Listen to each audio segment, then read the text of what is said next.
एक प्रश्न मुझसे हमेशा पूछा जाता है कि मैं इतनी उच्च स्तरीय शिक्षा कैसे प्राप्त कर सका। दूसरा अन्य प्रश्न ये पूछा जाता है कि मेरा झुकाव बौद्ध धर्म की ओर ही क्यों हुआ। ये प्रश्न इसलिए पूछे जाते हैं क्योंकि मैं भारत में एक दलित समुदाय में पैदा हुआ था।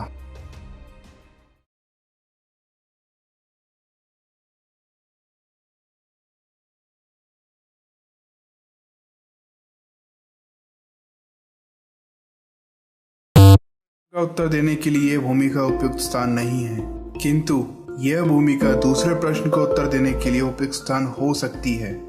इस प्रश्न का सीधा सा उत्तर यह है कि मैं बौद्ध धर्म को सर्वश्रेष्ठ मानता हूँ। कोई भी अन्य धर्म इसकी तुलना नहीं कर सकता है। यदि विज्ञान को जानने समझने वाले किसी आधुनिक व्यक्ति को कोई धर्म ग्रहण करना हो तो वो धर्म बुद्ध का धम्मा ही हो सकता है। मुझ में ये अटूट विश्वास 35 वर्ष से सभी धर्मों को सूक्ष्म अध्ययन के पश्चात दृढ़ हुआ है। बुद्ध धर्म के अध्ययन की ओर मैं कैसे झुका, इसकी एक अलग कहानी है। पाठकों को जानने के लिए रोचक हो सकती है। मेरे पिता एक सैनिक अधिकारी थे, किंतु साथ ही साथ वे धार्मिक व्यक्ति भी थे। उन्होंने मेरा पालन पोषण अत्यंत कड़े अनुशासन में किया। अल्पायु से ही मैंने अपने पिता के धार्मिक जीवन में कुछ अंतर्विरोध पाए। हालांकि स्वयं उनके पिता रामानंदी थे, किंतु वे कबीरपंथी, अतः वे मूर्ति पूजा में विश्वास नहीं करते थे। फिर भी हमारे लिए वो गणपति पूजा करते थे, किंतु मैं इसे पसंद नहीं करता था। वे अपने संबंधित पंथ की पुस्तकें पढ़ते थे। इसके साथ ही साथ वे मुझे एवं मेरे बड़े भाइयों को, बहनों के लिए एवं कथा सुनने के लिए मेरे घर में इकट्ठे हुए श्रोताओं के लिए प्रतिदिन सोने से पहले महाभारत तथा रामायण की कुछ अंश पढ़ने को बाध्य करते थे। ये सिलसिला कई वर्षों तक चलता रहा। जिस वर्ष मैंने अंग्रेजों के चौथे स्टैंडर्ड की परीक्षा उत्तीर्ण की थी, तो मेरे समुदाय के लोग मुझे बधाई देने के लिए इस अवसर पर एक सार्वजनिक सभा आयोजन करना चाहते थे।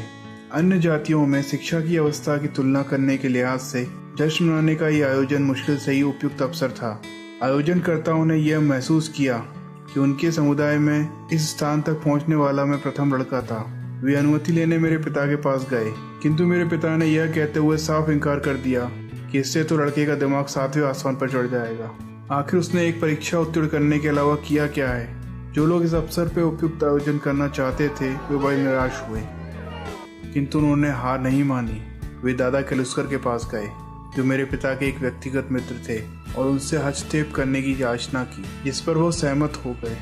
थोड़े से बहस के बाद पिताजी मान गए और सभा आयोजित की गई। दादा केलुस्कर जी ने आयोजन की अध्यक्षता की। वो अपने समय के एक साहित्यिक व्यक्ति थे। अपने भाषण के अंत में उन्होंने सयाजी राव और इंटर श्रृंखला बड़ौदा के लिए बुद्ध के जीवन पर अपनी लिखी एक पुस्तक की एक प्रति मुझे भेंट की। मैंने बड़े ही चाव से उस पुस्तक को पढ़ डाला। पढ़कर अत्यंत प्रभावित एवं द्रवित हो गया।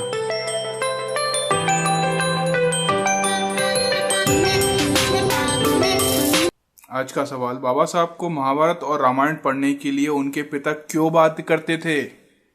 अगर आपको इस सवाल का जवाब पता है तो आप नीचे कमेंट बॉक्स में लिख सकते हैं, वरना आप नेक्स्ट एपिसोड का वेट करिए, इस सवाल का जवाब उसमें दिखाया जाएगा। और हमको सपोर्ट करने के लिए इस वीडियो को लाइक और शेयर करना बिल्कुल ना भूलें। और अगर आप इस वीडियो को पहली बार देख रहे हैं तो सब्सक्राइब जरूर करें और साथ ही साथ बेल आइकॉन पे भी क्लिक करें, ताकि आपको हमारा कोई भी नया वीडियो अपलोड किया जाएगा तो उसका नोटिफिकेशन तुरंत मिल जाएगा।